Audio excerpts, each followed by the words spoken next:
Ever since the automobile was made accessible to the masses, car dealerships have been special places where desires, sweaty palms, and that new car smell are blended into an intoxicating elixir. Where else but in an automobile showroom can one experience that rush of emotions and realization of dreams? I can remember the days when there was only 2 or 3 cars in the showroom and you didn't have full model representation there. Now the cars are inside. You're really turning it into a showcase experience when they can see their car all cleaned up and makes them feel good, and just an extension of that when they first walked in from the beginning. Experiencing their own rush of emotions and realization of dreams, two brothers, John and Herman Weinberger, began their automotive journey in 1961 when they opened up a modest repair shop in Lyons, Illinois. And the Weinbergers' reputation for excellent service and quality workmanship spread quickly among sports car enthusiasts, and it wasn't long before the two brothers were approached by Triumph to open a new car dealership in 1962. Little did the Weinbergers know they had just started the seeding of what was to become an automotive giant. That was such a great honor for us to be an authorized Triumph dealer. Oh my God, dealer? You know, me, her, with a plate, a license plate, everything. John and Herman worked really hard. They truly worked hard, worked long hours. They sacrificed family time, they sacrificed their livelihood to start what they have. Arguing, disagreeing, yes, but at the same time, at the end of the day, they really respected each other and loved each other dearly. And although these were both Weinbergers, okay, that I saw the relationship there. You had one guy, you know, who really was this visionary, almost at a breakneck pace. And then you had another one that had guidelines to stay within. That there was a common sense pullback a little bit between it all. Ultimately, is that relationship building, and I think that they did right from the get-go, right in the beginning, that got them going in the right direction. And there was those genuine relationships that they had that ended up opening doors for them.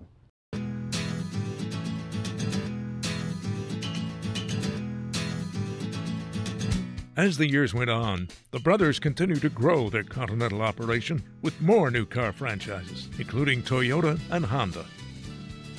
It was also a learning time for John and Herman as they navigated through the ups and downs of business ownership. But we were an import dealer, you know, and everybody thought we were a big import dealer because we had all this stuff, but it was a struggle. And we really didn't get going at all.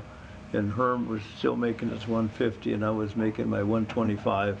And we didn't really get going. We struggled for our paycheck.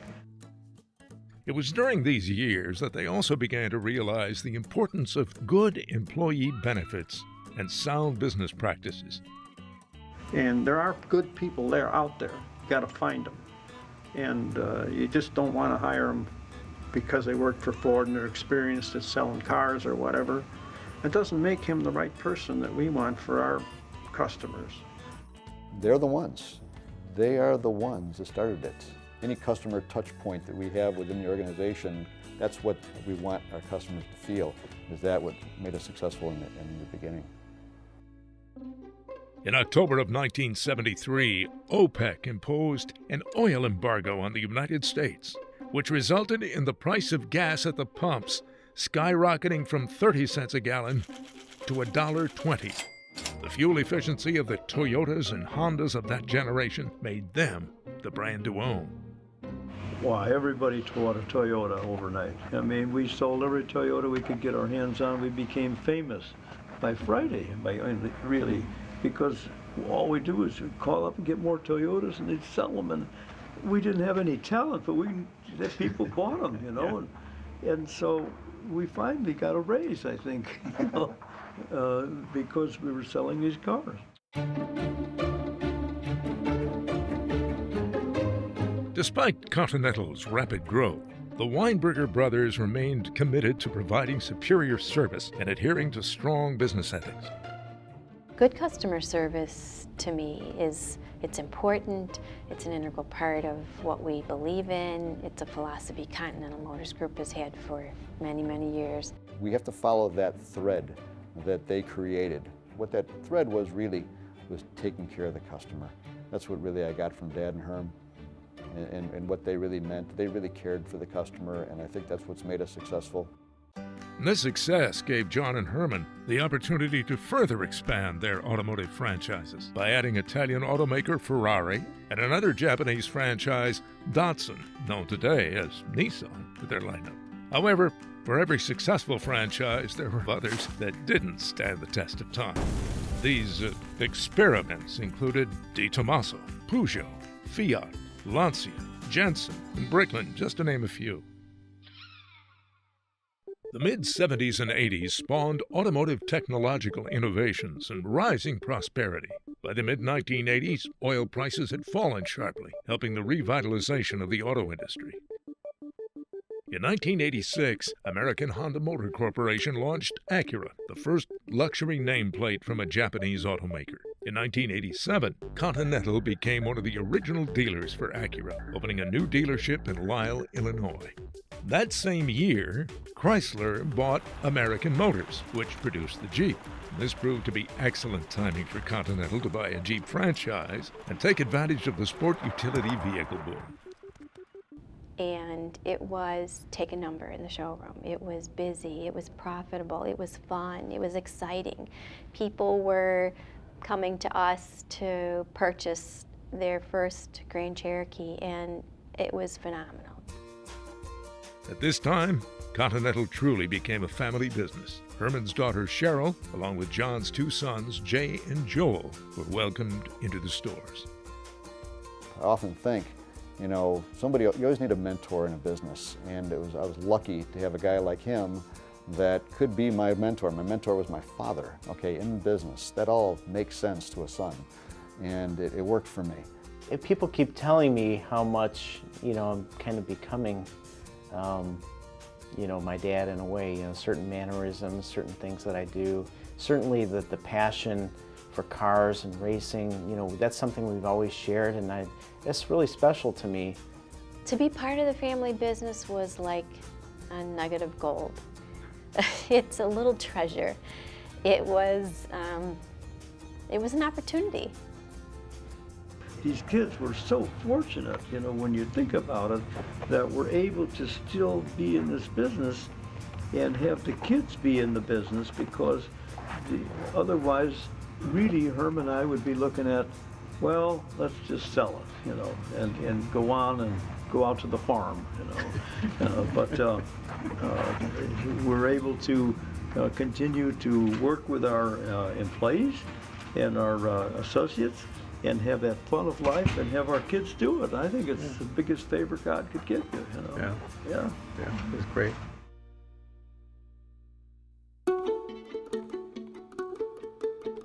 The Weinbergers continued building the business by adding Audi, Chevrolet, Maserati, Chrysler, and Scion to the list of franchises. However, in 1999, they recognized that Chevrolet was not a good fit, and the franchise was sold.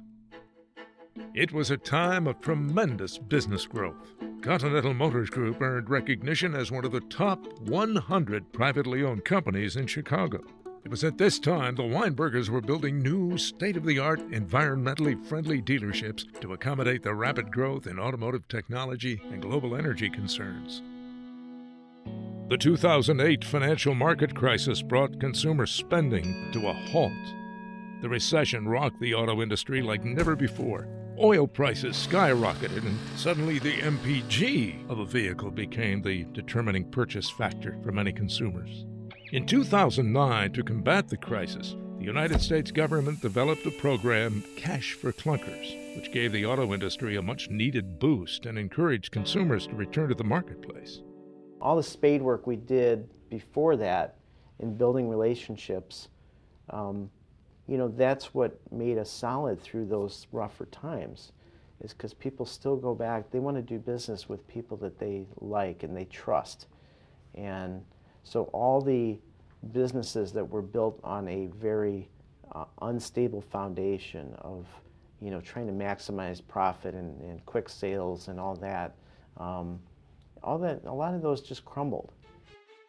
Although the industry was struggling, in 2009, Continental was still moving forward by acquiring the assets of a bankrupt Mazda dealer in Naperville, and also by relocating and expanding the Toyota franchise to a brand new 103,000 square foot facility. Dampening that good news was the loss of the Chrysler Jeep franchise in the wake of the automaker's reorganization. But it wasn't long after, in December of 2010, Continental Motors Group acquired Mitsubishi to fill that void. When we found out we were a terminated Chrysler Jeep dealer, that was probably the biggest letdown and the biggest disappointment and the hardest part I've encountered in the auto industry. It was really the most deflating time I've ever had. But because I'm part German and stubborn, I'm not going to let that take the best part, and that would be staying in business, utilizing the employees that we have. That's what's most important, and I think that's what keeps us alive and keeps Continental alive. And I won't take no for an answer. Today, John's sons, Jay and Joel, along with Herman's daughter Cheryl, continue to carry on Continental's daily mission to create loyal customers, create a loyal and honest team of employees, make a fair return on investment, and support the local communities and charities that surround their dealerships. I think it's imperative for companies like us to give back to the community. You know, the great thing was our Continental Cares donation last year. We actually gave 8 cars away last year to people in need, and we've gotten reports back now, you know, throughout the year that these cars are actually making a difference in these people's lives. And when you see the look on the face of the recipients that got these 8 cars to be able to go to work with, it just warms the cockles of your heart. Yeah, I thank all the people who worked on this, because that's a lot of work, and it's all, you know, it's all gratis. You know, they don't get paid. So That's right. Yeah, it's really something that this thing has come together this way. 50 years ago, 2 young men, without hesitation, began a business based on their passion for cars, good business principles, and customer service. And today, the Continental Motors Group is recognized as one of the top 125 dealer groups in the nation, with 8 locations throughout the western suburbs of Chicago and employing in excess of 500 people over these past 50 wonderful years.